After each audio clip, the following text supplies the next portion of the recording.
He was hauling encrypted government tech under a strict deadline, but then he saw a man collapsed by the trailers. Would you risk everything for a stranger? Jason did, and what happened next brought military agents to a hospital at midnight. The highway stretched ahead under the fading stars. Jason Simmons leaned forward in his seat, his eyes scanning the road while the hum of the tires and the soft vibration of his rig's engine filled the cab. The early morning air outside was cold and still, but inside the cabin of his rig, it was all focus. He had one job: deliver a secure shipment of encrypted military-grade communication units to a classified location by 7 a.m. No stops, no excuses. It was the kind of contract that paid well, the kind of job that opened doors. But Jason also knew the pressure. His dispatcher's voice had echoed in his head since the night before. One delay, and they'll hand it off to someone else. No second chances. At 5:42 a.m., his stomach growled. He hadn't eaten since lunch the day before, but there was no time for diner stops or warm coffee. Just fuel and motion. He pulled into a quiet rest stop near the industrial district just outside Kansas City, planning a quick check on his tires and maybe some seconds to splash water on his face. The lot was mostly empty. One semi idled nearby, its lights dimmed. Two other trucks were parked with their trailers aligned, forming a narrow alley of shadow between them. That's when he saw it, or rather someone. A pair of boots, toes up, halfway visible between the trailers. Jason slowed his steps, heart thumping. He glanced around. No one else seemed to notice or care. As he got closer, he saw a man, gray-haired, weather-beaten, collapsed on the gravel, one hand clutching his chest, the other limp at his side. Jason knelt beside him. "Sir? You all right?" The man stirred, eyes fluttering open just barely. He was pale, soaked in sweat, and breathing shallow. His wallet had fallen from his jacket. Jason scooped it up, flipping it open instinctively.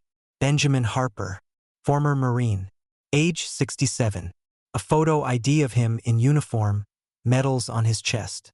Jason stood for a beat, torn. That clock in his head was screaming, "Go. You can't stop. This isn't your problem."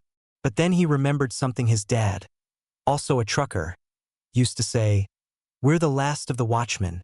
If we stop looking out for each other, no one else will." Jason ran to his truck, grabbed a bottle of water and a protein bar, and hurried back. Benjamin drank in weak sips, his hands shaking. "Didn't make it in time," he muttered. Jason crouched again. "You need help, sir. I'm calling 911. "No, wait. The folder. Behind the seat," Benjamin croaked. "Can't be late. Has to reach them. I was gonna deliver." But Jason didn't understand, but the man was fading. He dialed emergency services anyway, gave them the exact coordinates, and stayed on the line. The ambulance would take 12 minutes to arrive. Jason sat beside him. "What's in the folder?" he asked gently. Benjamin gave a faint smile. "Letters, maps, stuff the boys upstairs need. It's not just paper. It's leverage." Jason looked toward Benjamin's battered pickup truck, parked unevenly by the rest stop fence. As the first red light of dawn crept over the horizon, the truck's rearview mirror caught a glint, as if watching him.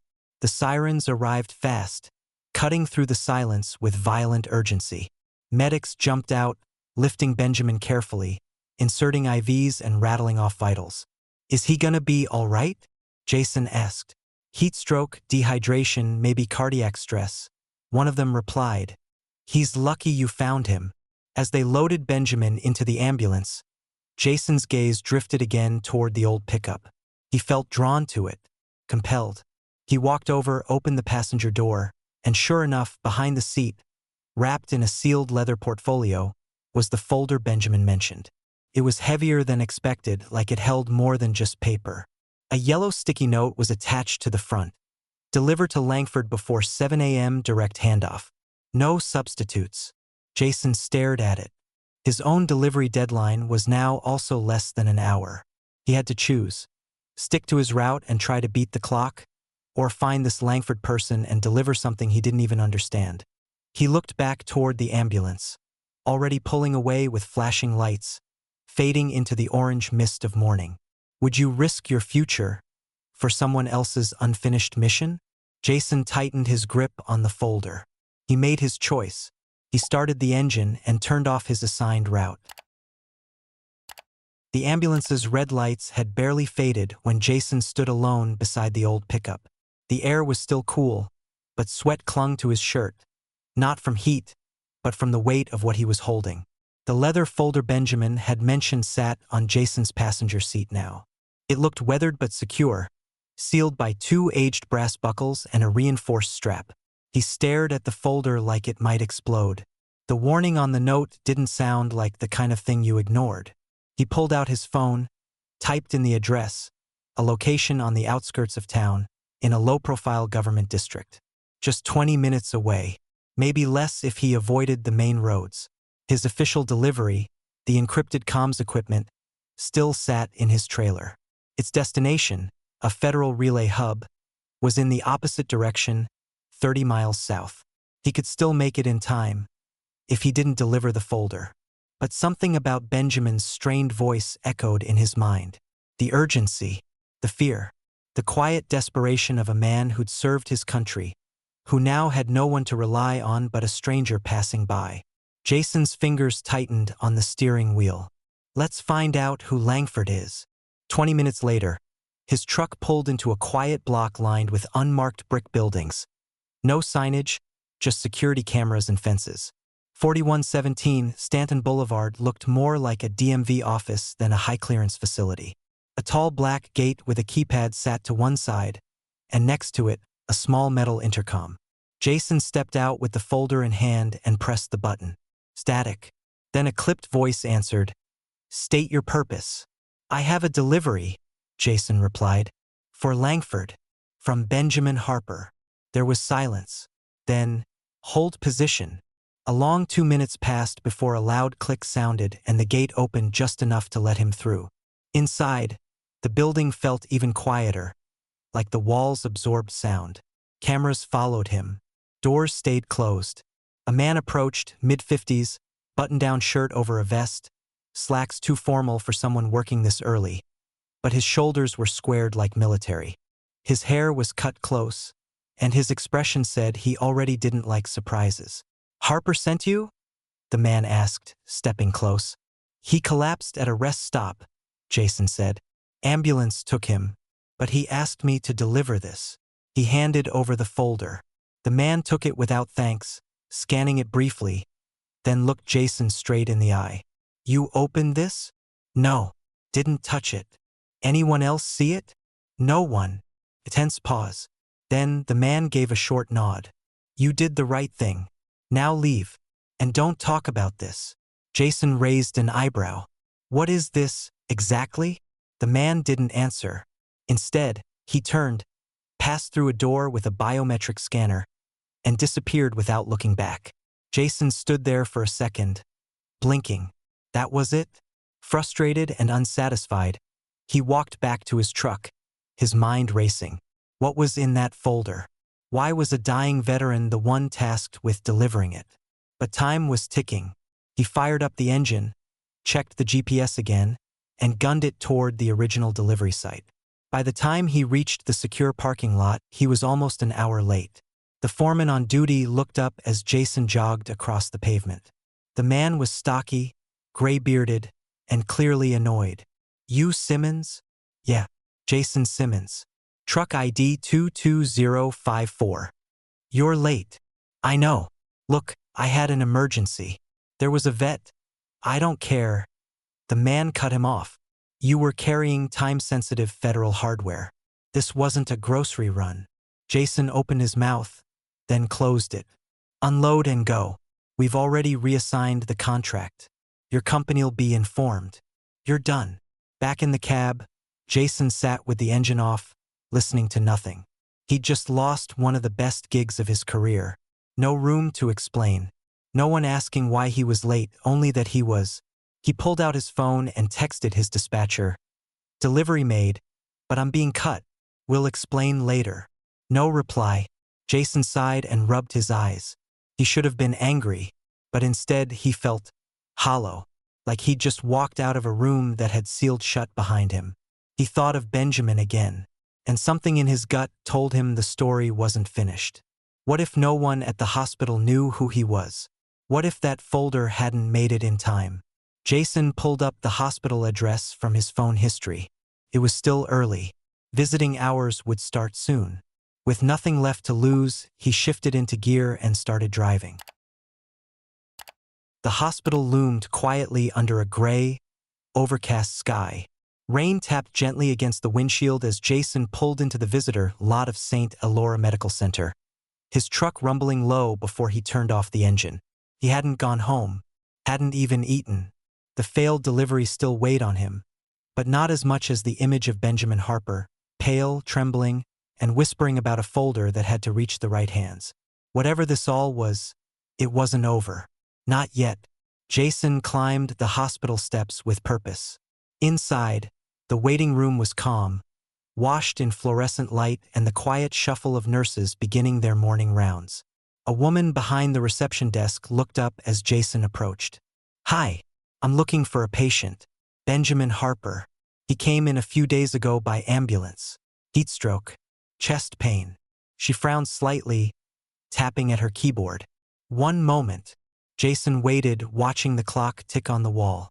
Finally, she looked back at him, her expression different now. Guarded. "I'm sorry. We don't have anyone under that name currently admitted." Jason leaned forward. "Are you sure? I saw him put in the ambulance myself. This was the hospital they told me." She hesitated. "Sir, even if we had someone by that name, we'd need authorization for access." Before Jason could respond, a low voice interrupted from behind. "Mr. Simmons?" Jason turned.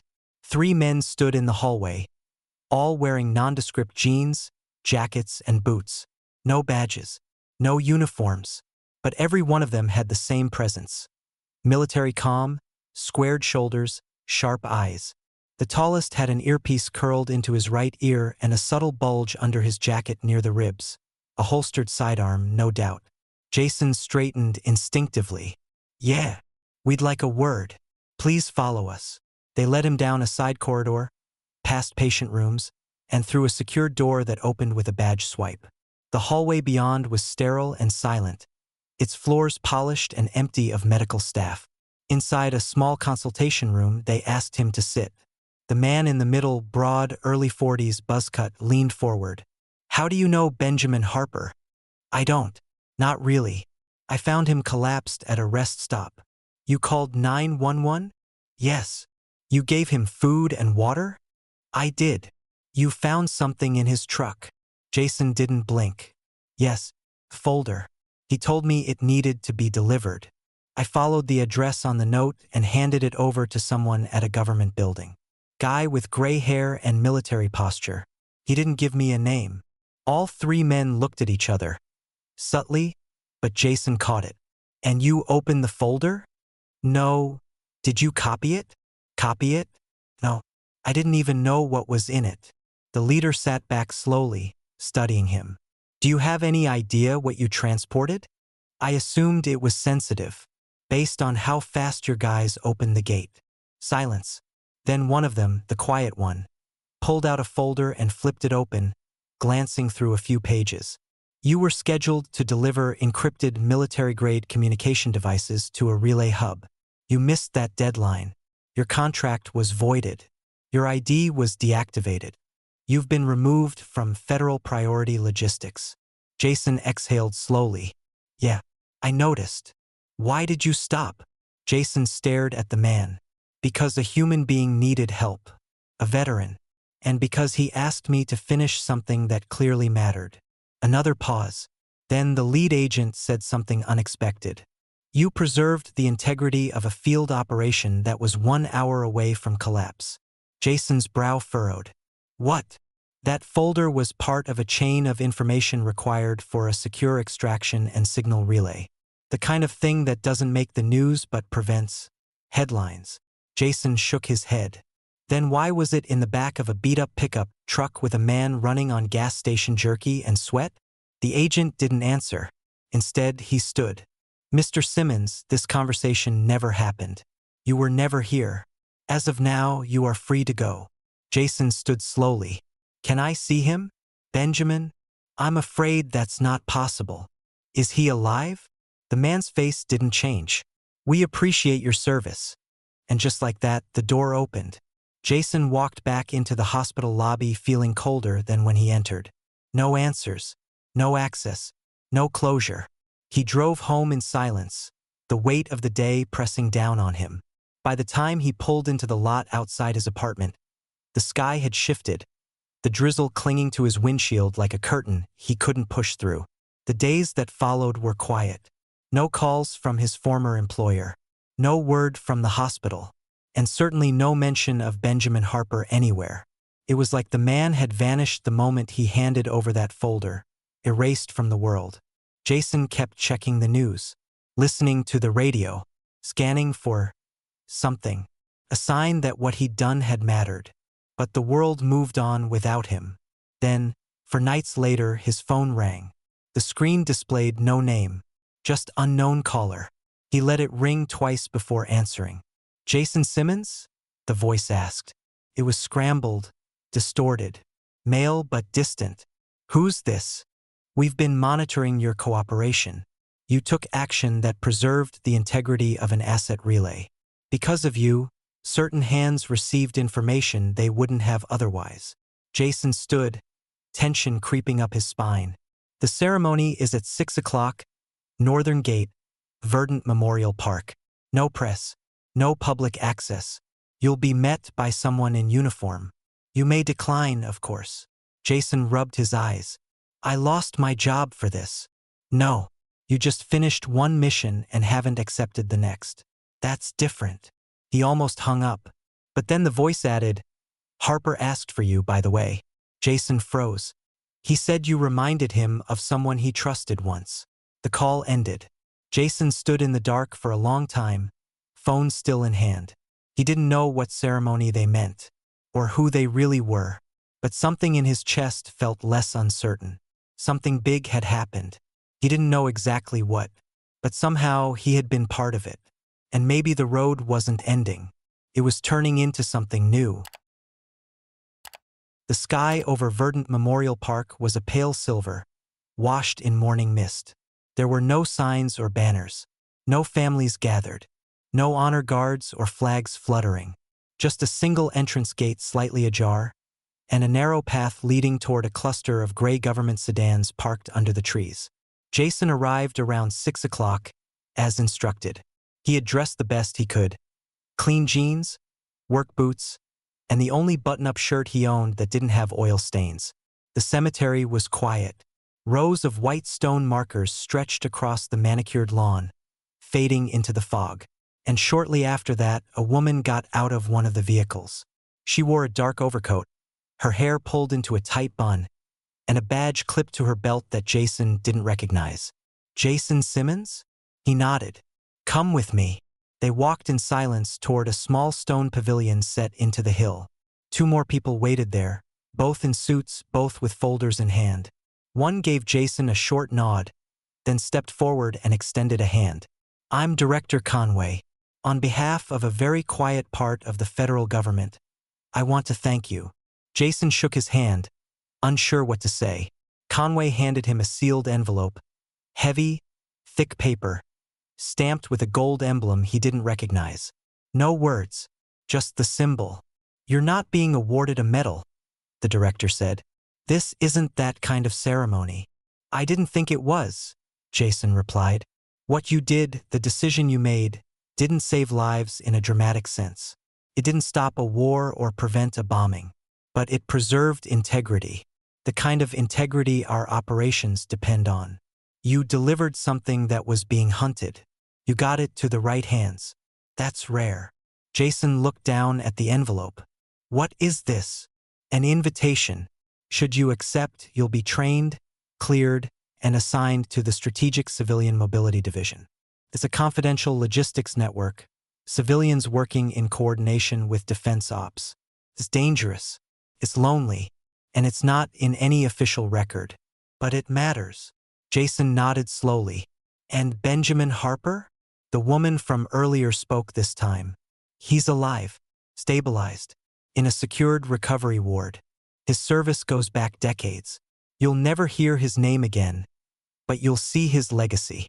Jason stared off across the lawn, where a row of memorial stones shimmered through the fog.